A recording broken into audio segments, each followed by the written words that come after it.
Everyone guys, तो कैसे हैं आप? आई होप कि आप बहुत अच्छे होंगे। तो मेरे पास दोस्तों, तो आज का हमारा मेन टॉपिक है हिंदी विषय क्लास क्लास 12th हिंदी कक्षा 12 का हिंदी का एमसीक्यू क्वेश्चन लमसम 20 टॉप है। तो ये आपके लिए यह पूरा महत्वपूर्ण है मेरे पास दोस्तों। 2024 यूपी बोर्ड में पक्का यह पूछा जाएगा।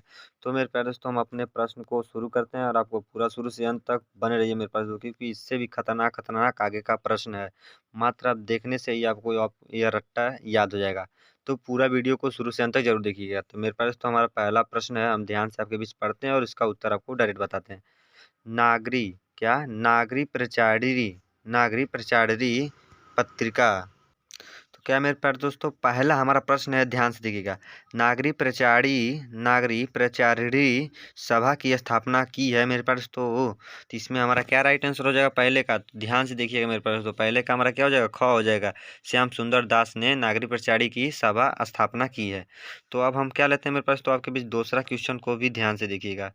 वीर गाथा काल के कवि हैं मेरे पास तो। वीर गाथा काल के कवि हैं तो कौन है मेरे पास? तो इसमें आपका सही हो जाएगा ऑप्शन नंबर तीसरा से हो जाएगा ग। बंद बंद बंद बरदाई।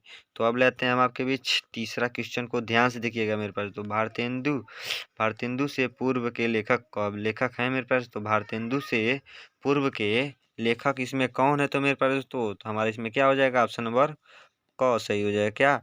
सुधा सुधा सुख लाल, यही हमारे क्या है? भारतेंदु के पूर्व के लेखक हैं युग के। तो अब लेते हैं क्या चौथा प्रश्न को भी ध्यान से देखिएगा।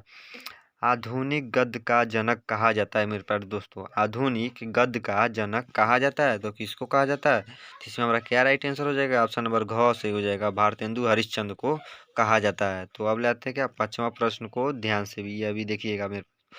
आचार्य महावीर प्रसाद द्विवेदी द्वारा संपादित पत्रिका है अथवा आचार्य महावीर प्रसाद द्विवेदी ने किस पत्रिका का संपादन किया है मेरे पास दोस्तों? तो किस पत्रिका का संपादन किया है? तो कौन सा हो जाएगा हमारा? ख सही हो जाएगा, सरस्वती। क्या हो जाएगा? सरस्वती। तो मेरे प्यारे दोस्तों, हमारा पांचवा कौन सा सही हो जाएगा? ख से हो जाएगा, सरस्वती पत्रिका का संपादन किया है। तो अब लेते हैं क्या छठवां प्रश्न को भी ध्यान से देखिएगा। महावीर प्रसाद द्विवेदी के लेखक हैं मेरे प्यारे दोस्तों। महावीर प्रसाद द्विवेदी के लेखक हैं किसके हैं? द्विवेदी युग के। क्या है? ख से हो जाएगा, द्विवेदी युग के महावीर प्रसाद हैं लेखक। तो अब लेते हैं क्या हमारा सातवां क्वेश्चन को भी ध्यान से देखिएगा मेरे पास। सभी क्वेश्चन आपके लिए बहुत ही महत्वपूर्ण, बस आप देखते रहिए और आप इसका उत्तर भी ध्यान से मन को स्थापित करके इसको याद करते रहिए मेरे प्यारे दोस्तों। फोर्ट विलियम कॉलेज स्थित है अथवा फोर्ट विलियम कॉलेज की स्थापना कहाँ हुई थी? कहाँ हुई थी मेरे प्यारे दोस्तों? तो इसमें कौन सा सही होगा आपका? ऑप्शन नंबर ग से हो जाएगा, कलकत्ता में। कहाँ हुई थी? कलकत्ता में। तो अब लेते हैं क्या आठवां प्रश्न को, ध्यान से देखिएगा, ध्यान से एकदम बारीकी से। आनंद आनंद कादम्बनी के संपादक हैं। क्या है मेरे पास? तो संपादक हैं तो कौन हो जाएगा हमारा सही? इसमें ग से हो जाएगा, धरी नारायण चौधरी प्रेमघन। ये कौन है? आनंद कादम्बनी के संपादक हैं। तो हमारा कौन सा से? अब इसमें तो हमारा ग सही हो गया। तब लेते हैं क्या हम आपके बीच कौन सा हमारा ये था? आठवां था। तो ये हमारा क्या होगा मेरे पास? तो नौवां होगा। तो इसमें थोड़ा सा मिस्टेक है, यहाँ पर नौवां रहेगा तो हम बना देते हैं। आपका नौवां क्वेश्चन होगा, सरस्वती के संपादक कौन है मेरे पास? सरस्वती के संपादक कौन है? मैं आपको बाद में भी बताया मेरे पास तो कौन थे उनके पर। सरस्वती पत्रिका के संपादक कौन थे? महावीर प्रसाद द्विवेदी थे। तो इसमें हमारा क्या से हो जाएगा? ऑप्शन नंबर ख से हो जाएगा, महावीर प्रसाद द्विवेदी।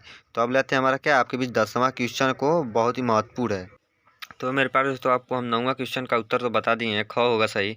अब लेते हैं क्या आपके बीच 10वां क्वेश्चन को, ध्यान से देखिए मेरे पास। कौन सी रचना राम वृक्ष बेनपुरी की नहीं है मेरे पास?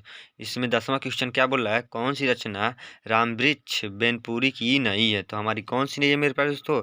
ऑप्शन नंबर घ से हो जाएगा, पृथ्वी पुत्र, यह उनकी रचना नहीं है। तो अब लेते हैं क्या मेरे पास, तो आपको 11वां क्वेश्चन को भी ध्यान से देखिएगा। रेखा चित्र पर आधारित रचना है मेरे पास। तो रेखा चित्र पर आधारित रचना है तो इसमें हमारा कौन सा सही हो जाएगा राइट आंसर?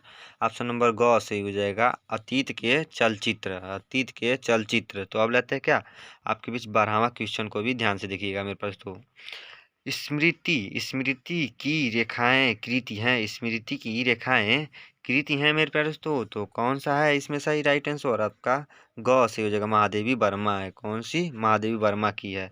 तो अब लेते हैं कि आपके बीच 13वां क्वेश्चन को भी ध्यान से देखिए। हिंदी के रेखा चित्रकार हैं मेरे पास, तो हिंदी के रेखा चित्रकार हैं तो कौन है मेरे पास दोस्तों? तो हमारा ऑप्शन नंबर ख से हो जाएगा, महादेवी वर्मा है। कौन है? महादेवी वर्मा है। तो अब लेते हैं कि आपके बीच 14वां क्वेश्चन को भी ध्यान से देखिएगा। अभी बहुत ही सिंपल क्वेश्चन लेकिन बहुत ही बार बार पूछता है 2024 में। हंस के संपादक थे, हंस के संपादक थे अथवा हंस पत्रिका के संपादक हैं मेरे पास, तो हंस पत्रिका के संपादक हैं कौन है? ऑप्शन नंबर ग से हो जाएगा, महावीर प्रसाद द्विवेदी हैं। कौन है? महावीर प्रसाद द्विवेदी हैं। तो मेरे पास तो अब हम क्या क्या लेते हैं आपके बीच 15वां प्रश्न को लेते हैं ध्यान से, अभी देखिएगा। तिब्बत यात्रा के लेखक कौन है मेरे पास? तो तिब्बत यात्रा के लेखक कौन है? तो इसमें हमारा क्या राइट आंसर हो जाएगा? ऑप्शन नंबर ग से हो जाएगा, राहुल सकृतियान है। क्या है? तिब्बत यात्रा के लेखक हैं। तो अब लेते हैं क्या 16वां क्वेश्चन को भी ध्यान ध्यान से देखिए। छायावादोत्तर युग का काल क्या है मेरे पास? छायावादोत्तर युग का काल क्या है मेरे पास दोस्तों? तो इसमें आपका क्या राइट आंसर हो जाएगा? ऑप्शन नंबर घ 1938 से वर्तमान तक है, 1938 से वर्तमान तक है। तो अब लेते हैं क्या आपका 17वां क्वेश्चन ध्यान से, अभी देखिएगा। द्विवेदी युग का नामकरण, द्विवेदी युग का नामकरण हुआ है मेरे पास, तो द्विवेदी युग का नामकरण हुआ है, अवश्य हुआ है मेरे पास। तो किसके नाम से हुआ है? महावीर प्रसाद द्विवेदी के नाम पर। यह ऑप्शन नंबर क सही हो जाएगा। तो अब क्या लेते हैं आपके 18वां क्वेश्चन देखिए मेरे पास। तो निम्नलिखित में कौन प्रसिद्ध आलोचक है मेरे पास दोस्तों? निम्नलिखित इस 4 बहुविकल्पियों में से निम्नलिखित में से कौन से प्रसिद्ध आलोचक है मेरे पास? कौन से प्रसिद्ध आलोचक हैं? तो इसमें आपका क्या सही हो जाएगा? ऑप्शन नंबर क हो जाएगा, आचार्य रामचंद्र शुक्ल हो जाएंगे, यही प्रसिद्ध आलोचक हैं। तो अब क्या लेते हैं 19वां प्रश्न को भी ध्यान से देखिए। सूरदार सूरदार सूरदारपुर सिंह का लेखक युग है मेरे पास, सूरदारपुर सिंह का लेखक युग है तो कौन सा है मेरे पास? इसमें राइट आंसर ऑप्शन नंबर ख सही हो जाएगा, द्विवेदी युग है। क्या है? द्विवेदी युग है। तो अब क्या रहते हैं मेरे पास? तो 20वां प्रश्न को भी बहुत अच्छे से ध्यान से देखिएगा। असत्य असत्य कथन है मेरे पास, असत्य कथन है। इन चारों बहुविकल्पियों में से हमें यह ढूंढना रहेगा कि कौन सा सत्य कथन है। तो इसमें डॉक्टर हजारी प्रसाद द्विवेदी निबंधकार एवं उपन्यासकार हैं, नहीं है। महावीर प्रसाद द्विवेदी सरस्वती पत्रिका के संपादक हैं, नहीं मेरे पास दोस्तों। रामचंद्र शुक्ल हिंदी साहित्य के इतिहासकार ग्रंथ लेखक हैं, नहीं। तो अब ख वाला हम देखेंगे क्या मेरे पास? तो प्रताप नारायण मिश्र हिंदी हिंदी प्रदीप के संपादक हैं, अवश्य मेरे पास। तो इसमें हमारा क्या राइट आंसर हो जाएगा? ऑप्शन नंबर घ सही हो जाएगा। क्या हो जाएगा? ऑप्शन नंबर घ सही हो जाएगा। तो आई होप कि मेरे प्यारे दोस्तों आशा करता हूँ आपको वीडियो बहुत ही अच्छा लगा हो। तो मेरे चैनल पर नए हो तो एक लाइक और सब्सक्राइब जरूर करना, नहीं तो कोई बात नहीं, बस आप वीडियो को ध्यान से देखी रहिए। Thanks for watching. Vande Mataram दोस्तों।